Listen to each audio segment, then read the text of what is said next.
So our first episode, how do you guys feel about that? Yeah, the Zoom one, yeah.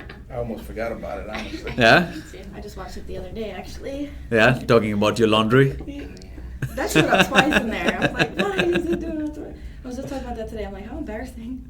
But look at me now. Yeah. Coming back from NatCon, I bet you still have laundry. It's still packed. It's not unpacked. That's good. So what is that, 4 weeks ago? Yeah? Gone? Yeah. Almost 4 weeks? That'd be 4 weeks, It's yeah. been Yeah? crazy, yeah. If you can do once a month, that would be good. One episode a month. Yeah. Yeah? Saying that looks like we're going to have this guy in Baton Rouge. So we got to go back to Zoom. Yeah? All right, cool. Comment, like, subscribe.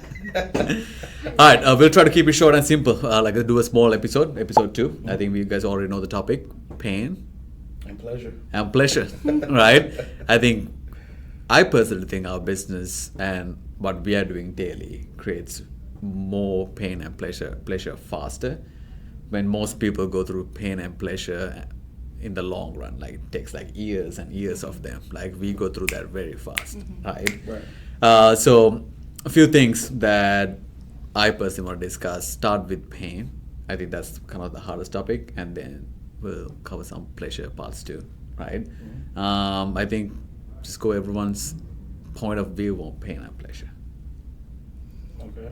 As far as the business goes, I've been through a lot of pain, I guess I could say. Just growing pains for sure. You know, when I first started, I didn't know what developing myself even was. So like picking up a book and doing all the right things outside was hard for me to adjust to that, but grateful for it because I am who I am today for that reason.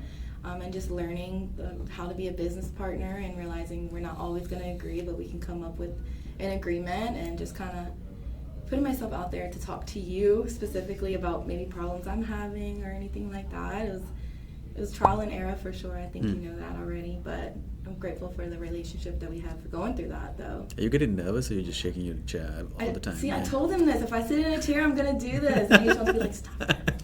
I can't help it. I have ADHD. So.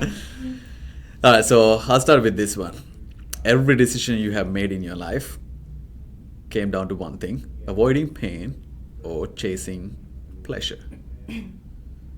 Are you aware of it, or are you running away from it? I used to be a person to just go at it, like just put myself in whatever situation, didn't really worry about any outcome. But now I'm more aware of what I'm doing, what I'm saying to get a certain outcome that I want. Yeah. Did I answer your question? It's not a question, I'm just like a discussion. Oh, okay. Yeah. How about like you guys' early childhoods? How did you guys view pain? Like growing up, Definitely wanted to avoid it for sure. the pain? Yeah. Yeah. Because there was a lot of discipline, you know, like if I didn't do a certain thing, there were consequences. If I didn't perform a certain way, I never wanted the negative consequences.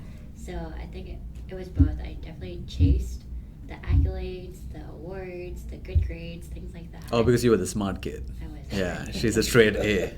Yeah, The straight A student. Yeah, but I also needed to avoid the pain of like disappointing my sisters, my family, failure. You know they're watching this, right? Right. Thought that. Love mom. Love that. Yes. Yeah. Me in a nutshell. So growing up, I definitely did both. So I think I was just like super hyper aware of not letting people down and wanting to make sure people were proud of me. So I think that was pleasure for me to people please. That was my blueprint. I can relate to that for sure. Just kind of wanting to always. So do you were the a right straight A things. student? I was an AB student. Why you said that you can relate to her? Cause I was just living a Okay. life where I've always wanted to prove to my family. Prove to the family, okay. Yeah, that I can be, you know, in a different level, not, you know, disregarding my parents and where they are, what they're doing, or my sisters and the road that they took. Like I always was that sister that wanted to be the spotlight. Like I wanted to be that example. I wanted to, you know, make everybody happy and keep the family together and just be an example. So I was always just going pitching every single day with my dad after school, even though if I didn't want to, I just wanted to make him proud. So can definitely relate to that, just kind of being a people pleaser even to this day. Yeah. Yeah. Is that good? I The stories you're never gonna hear. Roddy Rich. Pain. Right.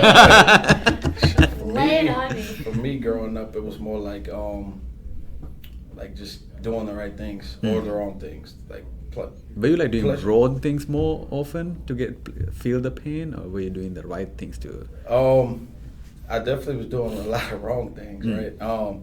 But that's where the pain was at, right? So I guess just getting in trouble or not getting in trouble, with the law or just even within the household too. So that's how I see pain and pleasure as far as like my child upbringing. It's like either being in trouble, pain, or like being not in trouble with pleasure. Did you really care when you were like a kid, like when you're in trouble, or do you were like, okay, fine? Nah, like, I didn't care. Yeah, That probably was the gonna. problem. Yeah, probably because I think I remember when I was getting into trouble when I was growing up, it was more like, okay, I'm probably gonna get spanked. I don't care. Right, exactly. And I'm gonna redo it again the next day. Yeah. Yeah. And the problem also is that I have younger siblings, so they would get in trouble too because they didn't care. Because I didn't care, they didn't care. Got it. You So know, they were so- just like copying you. Not always being a great example, but yeah. So definitely trying to clean a lot of that stuff up now, so everything's more pleasurable in life Yeah. rather than painful. It's a season of pleasure. When you're in pain, what part of the body that kind of like stressed you the most? Like, is it your shoulders or It's heart? like the chest and the shoulders. Like Yeah. I feel it. When you're in pain? Yeah. Yeah, I can agree with that. Like whenever you do something that you know you're not necessarily supposed to do for maybe like temporary pain, and then after everything goes, it's like, oh god, like a big heavy chest, like almost like empty but like tight. Well, I explain that, but it's in my chest too. I think I feel it more in my head and my stomach. Like when your stomach hurts for no reason, but Yeah. anxiety kind of, I guess. Yeah. I guess the pain that I feel when I'm feeling pain is anxiety. Now that's not physical pain, of course. Obviously, like if my fucking toe's Yeah. gonna hurt. But if we're talking about like not physical pain, I would say in my head, in my stomach, it's the worst. Yeah. It was painful. It was painful? Like, what are you talking about? Okay, so the second part of the episode, I kind of want to talk about the pain is, like, let's say the field. All of you guys have been getting the sales out there, right? Yes. So you go through rejections. Yeah. You put in the work in, Yeah. right? You start working long hours, right? And the pleasure is in 2 weeks after that, you start getting a $2,000 paycheck, $3,000 paycheck, and it started becoming your lifestyle. Now you can afford things that you never was able to afford, right? Right. You start seeing people. I think the biggest pleasure for me more than the money was when I started leveling up. There's an army of people behind me. They want to level up with me. That was more pleasure for me more than a paycheck. So kind of want to talk about that from you guys' perspective. Like your pain, how is it related to your guys, right? Or does it? Or in the beginning it was just a paycheck. But there's always a pleasure side of things when you go through pain. Right. If you're not quitting on pain. Yeah. I think I'll go first. I think definitely like it's like how we talk like risk to reward, right? The ratio between risk and reward. I think that the pain to pleasure ratio is a thing too, right? Like I'm willing to take a million no's to receive the amount of money that we do, but not everybody sees it that way. For me, obviously, when I first started getting my paychecks, like I was like, okay, like it's worth it, right? It's worth the pain in the field to be able to have this type of pleasure. But then kind of like you said too, once you start building a team and stuff, right? Your paychecks are just like regular now. You're used to getting the type of money. But then when you have your new guy and he gets $1,000 in 3 days, right? That means like even more for you then too, right? So the pain of training is worth it to see, the pleasure of your new guys getting money. So I look at it as kind of like risk to reward ratio, pain to pleasure ratio. And in my opinion, it's all worth it once you like start to see the paychecks or see your guys get paychecks, stuff like that. Yeah. Yeah. Yeah, for sure. I always see the fit in the back of my head, so I definitely experienced a lot of pain and pleasure through each thing: field, interviewing, training, team building. I think I had to figure out the field the longest. That was definitely a lot of pain of like going through a lot of rejection. I don't think I was necessarily built like Rodney, but one thing I do find a lot of similarities between Rodney and me is we're never giving up. We have crazy work ethic, and I'm a big student, right? So I really had to understand that, okay, I have to go through the pain of the nose so I can level up the sales portion, because I never had any sales experience. And then coming from school, I think I was in a bubble, and so I was really with the people that were similar to me. And so when you're in the field, you're dealing with a lot of different types of personalities, and I had to really figure out how to talk to people in that way. And the pain of interviewing, right? I was going through a whole bunch of great interviews, and some stuck and some didn't, and I was like, what is going on? And there were LOAs from the field and LOAs to interviewing too, so I had to figure that out. Training, pain, a lot of pain. What the? Yeah, figure out my production, keeping that up, as well as helping the new guy make money too in their first 3 days. And so, and of course, team building, that's like a given too. Some stuck and some didn't, and that was like years, like literally years of growing and shrinking and regrowing and rebuilding. So that aside, there's a lot of pleasure to that too. Meaning, I really learned the skill sets, and if I were to rebuild again, I don't feel like it's the end of the world. I trust myself and the skills that I've built from the foundation aspect. And seeing people stick, that's been the most pleasurable part for me so far, because it's not because I see them as a number or like I finally made it. I see it as, hey, they actually are leveling up. They're actually happy with their lives. They're happy. They're getting cars, you know. They're leveling up their own paychecks. They're taking care of their own family. So I just feel more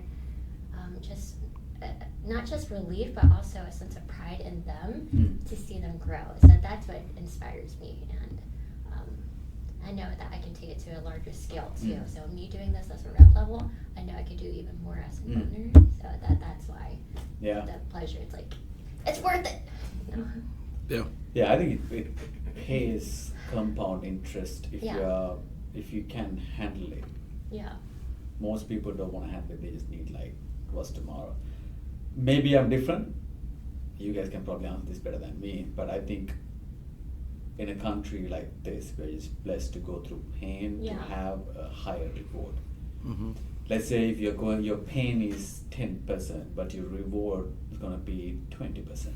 Right. I think the beginning phases of life, you're gonna be like, okay, I went through 10% of pain, but I only got like 12% of pleasure.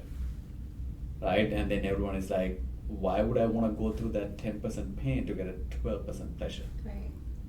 Right? But you're going to go through a pain again, like now 20%, but you're going to get a 22% return of pleasure.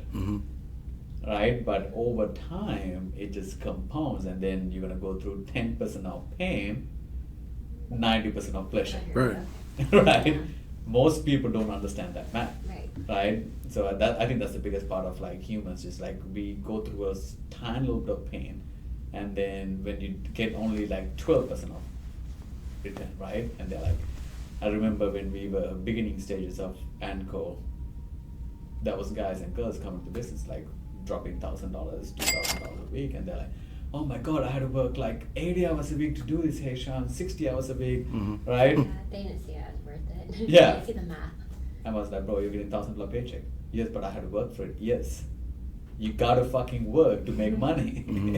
Right? I don't know in what world that you don't have to fucking work. Right? It's like, this is my perspective on pain and pleasure. But they kind of like you're saying too, right? They came in, they had to work 80 hours a week to make the $1,000, right? So a lot of pain, a little bit of pleasure. But if they keep working, now a month down the road, you only worked 40 hours to make the $1,000 a week, right? So it's like same amount of pain, but a lot more pleasure. Yeah. Right? So it's like kind of like just what you're talking about too. People can't realize that and see that. So they give up on themselves. A little bit, You're going to feel like you're overworked and underpaid in the beginning, right? But then once you're in that advancing momentum phase, you're going to feel underworked and overpaid. So like the pleasure, it compounds because you put in so much work in the front end. Right. It's just easier. And you learn how to deal with the pain better as time goes, right? Especially if you stick with something. Obviously, when you start trying new things, you have to deal with pain in a different way every time. Yeah. right? But if you stick with something, you learn how to deal with the pain in that area better, Yeah. right? So then it's a lower amount of pain for a higher amount of pleasure, right? But people give up before they get to that point. So, yeah. That is true. Yeah. They'll have a better mindset, they'll have better skills, they'll have a better support system to handle the pain. Right. And it's like what used to be a punch is now like a little pinch. Exactly. That was a good line. I know it. What Hey, used to be Copyright a that. punch. One more time, what is it? like, dang. What used to be a wanna punch talk is about now a pinch. Yeah, what used to be a punch is now a pinch. That's a fire. good That's line. fire. That is a really good line. That is a good yeah. one. I'm gonna use that. Is that what Brendan said Yeah. about the pat on the back, don't turn into a Back massage. massage? Yeah. We should use that one. That is a good Really one. good That stuff. is really good. We're just like, All right, guys, thank you for coming. Yeah. All right. Yeah. Awesome.